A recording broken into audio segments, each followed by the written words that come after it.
Hello everyone, today we're going to be learning the sgraffito technique as well as how to do an ombre. You're going to need a lighter color and a darker color for the ombre. I'm using 93, which is a light green, and then 30, which is a darkish bluish purple. And then you are going to need your brushes and a stick for the sgraffito. This can be anything as long as you can use it to scratch off paint. Let's get started.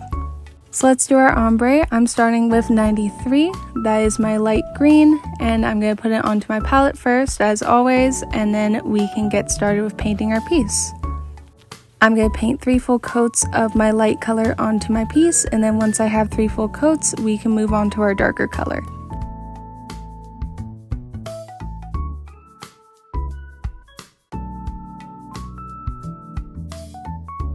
Okay, we're ready for our darker color. I'm going to take my number 30, which is my darker blue, and then I am going to do 2 coats on half of the piece to create my ombre, and then I'll take a dry brush and I will use it to blend it in the middle.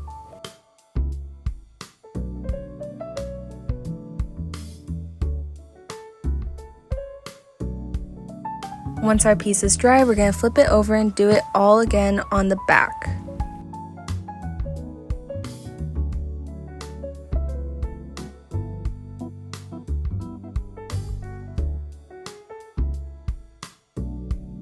Once our piece is completely dry, we are ready for our sgraffito. So now we will need our stick. This can be anything, as long as you can use it to scrape off paint. Let's get started. So I'm doing a dandelion design onto my piece, so I am just using my stick to scrape off the paint and kind of use it as a pencil and draw out my design using that stick.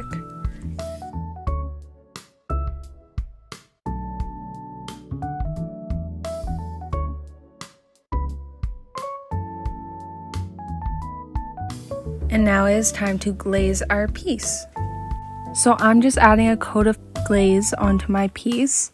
This is just a clear coat that will protect any unpainted parts of my piece, which we have with sgraffito since we're scraping off paint.